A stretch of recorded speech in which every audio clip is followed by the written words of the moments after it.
ಮಹಾರಾಷ್ಟ್ರದ ಕೊಂಕಣ ಭಾಗದಲ್ಲಿ ವ್ಯಾಪಕವಾಗಿ ಮಳೆಯಾಗ್ತಾ ಇದೆ. ಪಶ್ಚಿಮ ಘಟ್ಟ ಭಾಗದಲ್ಲಿ ನಿರಂತರವಾಗಿ ಮಳೆ ಸುರಿತಾ ಇದೆ. ಇದರಿಂದಾಗಿ ಕೃಷ್ಣಾ ನದಿ ಪಾತ್ರದಲ್ಲಿ ದೊಡ್ಡ ಪ್ರಮಾಣದ ನೀರು ಹರಿದು ಬರ್ತಾ ಇದೆ. ಅವಧಿ ಪೂರ್ವದಲ್ಲೇ ಜೂನ್ ಆರಂಭ ಆಗಿಲ್ಲ, ಅದಕ್ಕೂ ಮುಂಚಿತವಾಗಿ ಬಸವಸಾಗರ ಡ್ಯಾಮ್ ಭರ್ತಿಯಾಗೋ ಹಂತಕ್ಕೆ ತಲುಪಿದೆ. ಆಲಮಟ್ಟಿ ಡ್ಯಾಮ್ನಿಂದ ಬಸವಸಾಗರ ಡ್ಯಾಮ್ಗೆ ನೀರು ಬಿಡಲಾಗ್ತಾ ಇದೆ. ಇದರ ಪರಿಣಾಮ 492.25 ಮೀಟರ್ ಇರುವಂಥ ಜಲಾಶಯದಲ್ಲಿ ಆಲ್ರೆಡಿ 490 ಮೀಟರ್ ನೀರು ಸಂಗ್ರಹ ಆಗಿದೆ. ಯಾವಾಗ ಬೇಕಿದ್ರೂ ಕೂಡ ಕೃಷ್ಣಾ ನದಿಗೆ ನೀರು ಹರಿಬಿಡುವಂಥ ಸಾಧ್ಯತೆ ಇದೆ. ನೀರಿನ ಹರಿವು ಅಥವಾ ಜಲಾಶಯದ ಒಳಹರಿವು ಜಾಸ್ತಿ ಆದರೆ ಔಟ್ಫ್ಲೋ ಮೇಂಟೈನ್ ಮಾಡಲೇಬೇಕಾಗತ್ತೆ, ಅಂದರೆ ಹೊರಹರಿವು ಕಾಪಾಡಿಕೊಳ್ಬೇಕಾಗತ್ತೆ. 72 ಗ್ರಾಮಗಳಿಗೆ ಸದ್ಯ ಜಲ ಸಂಕಷ್ಟದ ಆತಂಕ ಇದೆ. ಕೃಷ್ಣಾ ನದಿ ಪಾತ್ರದ ಗ್ರಾಮಗಳಿಗೆ ಎಚ್ಚರ ವಹಿಸಿ ಎನ್ನುವಂಥ ಸೂಚನೆಯನ್ನು ಕೊಡಲಾಗಿದೆ. ಪ್ರಮುಖವಾಗಿ ರಾಯಚೂರಿನ ಲಿಂಗಸಗೂರು, ದೇವದುರ್ಗ, ರಾಯಚೂರು ತಾಲೂಕಿನ ಗ್ರಾಮಗಳು 72 ಗ್ರಾಮಗಳಿದು. ಸೊ ನಾರಾಯಣಪುರ ಜಲಾಶಯ ಭರ್ತಿಯಾಗೋ ಹಂತಕ್ಕೆ ತಲುಪಿದೆ.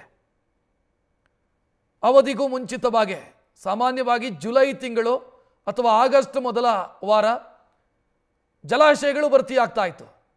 ಆದರೆ ಈ ಬಾರಿ ಇನ್ನೂ ಜೂನ್ ಆರಂಭ ಆಗಿಲ್ಲ, ಅದಕ್ಕೂ ಮುಂಚಿತವಾಗಿ ಜಲಾಶಯಗಳು ಭರ್ತಿಯಾಗೋ ಹಂತಕ್ಕೆ ತಲುಪಿದೆ.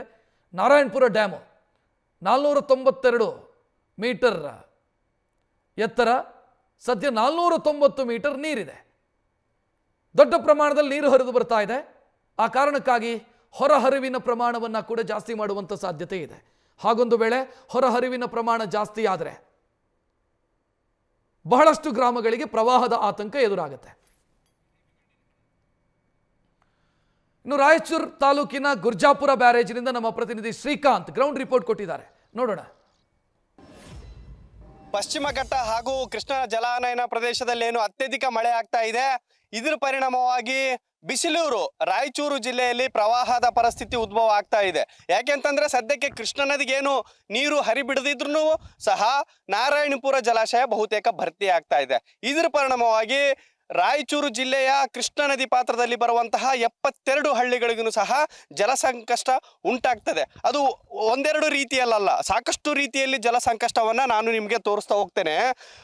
ಯಾಕೆಂತಂದ್ರೆ ನಾವು ಮಳೆ ಬಂದ ಮೇಲೆ ಏನೋ ಅದರ ಪರಿಣಾಮಗಳನ್ನು ಹುಡುಕೋದಿರುತ್ತಲ್ಲ, ಅದು ಬಹಳ ಅತ್ಯಂತ ಗಂಭೀರವಾದದ್ದು. ನಾನು ನಿಮಗೊಂದು ವಿಜುವಲ್ ತೋರಿಸ್ತಾ ಇದ್ದೇನೆ.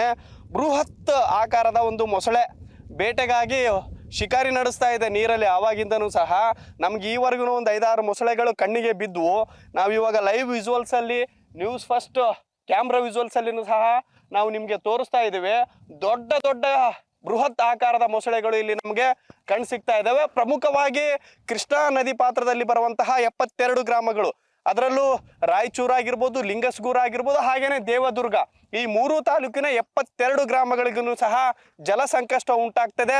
ಇದ್ರ ಕಾರಣದಿಂದಾಗಿನೇ ಸದ್ಯಕ್ಕೆ ನಾರಾಯಣಪುರ ಜಲಾಶಯ 492 ಮೀಟರ್ ಎತ್ತರದಲ್ಲಿ 490 ಮೀಟರ್ ಈಗ ಆಲ್ರೆಡಿ ಭರ್ತಿಯಾಗಿರೋದ್ರಿಂದ ಸಾಕಷ್ಟು ಪ್ರಮಾಣದಲ್ಲಿ ಇಲ್ಲಿ ಮುಂಜಾಗ್ರತೆಯನ್ನ ಗ್ರಾಮಸ್ಥರು ಕೈಗೊಳ್ಳಬೇಕಾಗ್ತದೆ. ಯಾಕಂತಂದ್ರೆ ಯಾವಾಗ ಬೇಕಿದ್ರೂ ಸಹ ಇಲ್ಲಿ ಕೃಷ್ಣಾ ನದಿ ಭರ್ತಿಯಾಗುವಂತಹ ಸಾಧ್ಯತೆ ಇರ್ತದೆ. ಇದರ ಕಾರಣದಿಂದಾಗಿ ಏನು ಕೃಷ್ಣಾ ನದಿ ಪಾತ್ರದಲ್ಲಿ ಬರುವಂತಹ ನದಿ ದಡದಲ್ಲಿ ಬರುವಂತಹ 72 ಹಳ್ಳಿಗಳು, ನಾನಿವಾಗ ಇರುವಂಥದ್ದು ರಾಯಚೂರು ತಾಲೂಕಿನ ಗುರ್ಜಾಪುರ ಗ್ರಾಮದಲ್ಲಿ. ಇದೇ ಗ್ರಾಮದಲ್ಲಿ ನಾನು ಏನಕ್ಕೆ ಇದ್ದೀನಿ ಅಂತಂದ್ರೆ, ಇವಾಗ ಏನು ನಾವು ನೀರಿನ ಹರಿವಿನ ಪ್ರಮಾಣವನ್ನು ತೋರಿಸ್ತಾ ಇದ್ದೇವೆ, ಇದು ಬ್ಯಾಕ್ ವಾಟರ್, ಗುರ್ಜಾಪುರದ ಏನು ಬ್ಯಾಕ್ ವಾಟರ್ ಇದು. ಈ ನೀರು ಗುರ್ಜಾಪುರ ಹಳ್ಳಿನೂ ನಾವು ನಿಯರೆಸ್ಟಲ್ಲಿ ಹಳ್ಳಿ ಇದೆ, ಅದನ್ನು ತೋರಿಸ್ತಾ ಇದ್ದೀವಿ. ಈ ಹಳ್ಳಿಗೆ ಸಾಕಷ್ಟು ಪ್ರಮಾಣದಲ್ಲಿ ಎಫೆಕ್ಟ್ ಮಾಡ್ತದೆ. ಪ್ರತಿ ಸರ್ತಿ ಮಳೆ ಬಂದಾಗ ಪ್ರವಾಹದ ಪರಿಸ್ಥಿತಿ ಉಂಟಾದಾಗ ಇಲ್ಲಿ ಪ್ರವಾಹದ ಪರಿಸ್ಥಿತಿ ಉಂಟಾಗಿ ಗ್ರಾಮಗಳಿಗೆ ಅಕ್ಷರಶಃ ನೀರು ನುಗ್ಗಿ ಜನಜೀವನ ಅಸ್ತವ್ಯಸ್ತ ಆಗ್ತದೆ.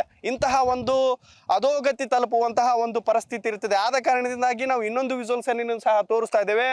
ಇದಿಷ್ಟು ಉದ್ದನೆಯ ಗೇಟ್ಗಳು, ಯಾಕೆಂದ್ರೆ ಈ ಒಂದು ಕಾರ್ಯಾಚರಣೆಯನ್ನ ನಿನ್ನೆ ಮಾಡಿದ್ದಾರೆ. ಏನು 194 ಗೇಟ್ಗಳಿದ್ದಾವೆ. ನಾವೇನು ಗುರ್ಜಾಪುರ ಬ್ಯಾರೇಜ್ 1.5 TMC ಸಂಗ್ರಹ ಸಾಮರ್ಥ್ಯದ ಈ ಒಂದು ಬ್ಯಾರೇಜ್ ಅಲ್ಲಿ 194 ಗೇಟ್ಗಳಿದ್ದಾವೆ. ಈ 194 ಗೇಟ್ಗಳನ್ನು ಸಹ ಸದ್ಯಕ್ಕೆ ತೆಗೆದಿದ್ದಾರೆ. ಯಾಕಂದ್ರೆ ಸರಾಗವಾಗಿ ನೀರು ಹರಿದು ಹೋಗಬೇಕು, ಯಾವಾಗ ಬೇಕಿದ್ರೂ ಸಹ ನೀರನ್ನು ಹರಿಬಿಡುವಂತಹ ಸಾಧ್ಯತೆ ಇರುತ್ತೆ. ನಾರಾಯಣಪುರ ಜಲಾಶಯ ಬಹುತೇಕ ಭರ್ತಿಯ ಹಂತಕ್ಕೆ ತಲುಪಿದೆ. 33 TMCಯ ಒಂದು ಸಂಗ್ರಹ ಸಾಮರ್ಥ್ಯ ಇದೆ. ಈಗ ಆಲ್ರೆಡಿ 30 TMC ಭರ್ತಿಯಾಗಿರೋದ್ರಿಂದ ಕೃಷ್ಣಾ ನದಿ ಯಾವಾಗ ಬೇಕಿದ್ರೂ ಸಹ ಅತ್ಯಧಿಕ ಪ್ರಮಾಣದಲ್ಲಿ ಕೃಷ್ಣಾ ನದಿಗೆ ನೀರು ಹರಿಬಿಡುವಂತಹ ಸಾಧ್ಯತೆ ಇರುತ್ತೆ.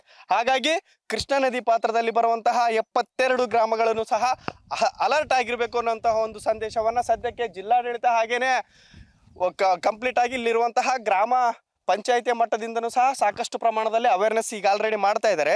ನಾನು ಇನ್ನೊಂದು ವಿಜುವಲ್ಸ್ ತೋರಿಸ್ತಾ ಇದ್ದೀನಿ. ನಮ್ಮ ಕಣ್ಣೆದುರೇ ಇಲ್ಲೇ ಕೂಗಳತೆ ದೂರ ಅಂತನೂ ಅಲ್ಲ, ಜಸ್ಟ್ ಒಂದು ಬಹಳಷ್ಟು ಹತ್ತಿರದಲ್ಲಿರುವಂತಹ ಒಂದು ಮೊಸಳೆ, ಬೃಹದಾಕಾರದ ಮೊಸಳೆ, ನಮ್ಮ ಕಣ್ಣೆದುರಿಗೆ ಸಿಕ್ಕಾಪಟ್ಟೆ ಮೊಸಳೆಗಳು ಈಗ ಸದ್ಯಕ್ಕೆ ಕಾಣ್ತಾ ಇದ್ದಾವೆ. ಈ ಒಂದು ಸಮಸ್ಯೆ ಏನಿದೆಯಲ್ಲ, ರಾಯಚೂರು, ಲಿಂಗಸ್ಕೂರು, ದೇವದುರ್ಗ ಈ ಒಂದು ತಾಲೂಕಿನ ನದಿ ಪಾತ್ರದಲ್ಲಿ ಮೊಸಳೆಗಳ ಹಾವಳಿ ಸಿಕ್ಕಾಪಟ್ಟೆ. ಯಾಕಂತಂದ್ರೆ ಮೊಸಳೆಗಳ ದಾಳಿಯಿಂದಾನೇ ಸಾಕಷ್ಟು ಪ್ರಮಾಣದಲ್ಲಿ ಜನರಾಗಿರ್ಬೋದು, ಮಕ್ಕಳಾಗಿರ್ಬೋದು, ಜಾನುವಾರುಗಳು ಬಲಿಯಾಗ್ತಾ ಇರುವುದು ಬಹಳಷ್ಟು ದುರಂತ. ಕೇವಲ ಒಂದೆರಡು ಸಮಸ್ಯೆ ಅಲ್ಲ, ಈ ಒಂದು ಏನು ಕೃಷ್ಣಾ ನದಿ ಪಾತ್ರದಲ್ಲಿ ಸಾಕಷ್ಟು ಪ್ರಮಾಣದ ಹಳ್ಳಿಗಳೇನಿದಾವೆ, ಹಳ್ಳಿಗಳನ್ನು ಸಹ ಮೊಸಳೆಯ ಭೀತಿಯಾಗಿರ್ಬೋದು, ಪ್ರವಾಹ ಬಂದು ಹೋದ ಮೇಲೆ, ನೆರೆ ಹಾವಳಿ ಬಂದು ಹೋದ ಮೇಲೆ ಜಮೀನು ಹಾಳಾಗಿರ್ಬೋದು, ಮನೆ ವಸ್ತುಗಳು, ದಿನ ಬಳಕೆ ವಸ್ತುಗಳಾಗಿರ್ಬೋದು, ಕಂಪ್ಲೀಟ್ ಆಗಿ ಎಲ್ಲ ಒಂದು ಪರಿಕರಗಳು ಹಾಳಾಗ್ತವೆ. ಸೊ ಅದೇ ಕಾರಣದಿಂದಾಗಿ ಹೈ ಅಲರ್ಟ್ ಆಗಿರ್ಬೇಕು ರಾಯಚೂರು ಜಿಲ್ಲೆಯ ಜನ ಅನ್ನುವಂಥ ಒಂದು ಸಂದೇಶವನ್ನು ಸಹ ಸದ್ಯಕ್ಕೆ ರಾಯಚೂರು ಜಿಲ್ಲಾಡಳಿತ ಕೃಷ್ಣಾ ನದಿ ಪಾತ್ರದ ಜನರಿಗೆ ಸದ್ಯಕ್ಕೆ ಅವೇರ್ನೆಸ್ ಮಾಡ್ತಾ ಇದ್ದಾರೆ. ನೋಡ್ತಾ ಇರ್ಬೋದು, ಸಾಕಷ್ಟು ಪ್ರಮಾಣದಲ್ಲಿ ಇಲ್ಲಿನೂ ಸಹ ನ್ಯೂನತೆಗಳಿದಾವೆ. ಮೊಸಳೆಗಳನ್ನು ಸಹ ನದಿ ದಡದಲ್ಲೇ ಓಡಾಡ್ತಾ ಇರೋದ್ರಿಂದ ಯಾವಾಗ ಬೇಕಿದ್ರೂ ಇವು ಅಟ್ಯಾಕ್ ಮಾಡುವಂತಹ ಸಾಧ್ಯತೆ ಇರುತ್ತೆ. ಕಂಪ್ಲೀಟ್ ಆಗಿ ಕೃಷ್ಣಾ ನದಿ ಪಾತ್ರದಲ್ಲಿ ಬರುವಂತಹ 72 ಗ್ರಾಮಗಳಿಗೂ ಸಹ ಸದ್ಯಕ್ಕೆ ಹೈ ಅಲರ್ಟ್ ಘೋಷಣೆ ಮಾಡಿರುವಂಥದ್ದು. ಕ್ಯಾಮ್ರಾ ಪರ್ಸನ್ ಹನುಮಂತು ಜೊತೆ Srikanth Savooru, news first, Raichur. News first, ನಿರ್ಭೀತಿಯಿಂದ ನಿಮ್ಮ ಪರವಾಗಿ.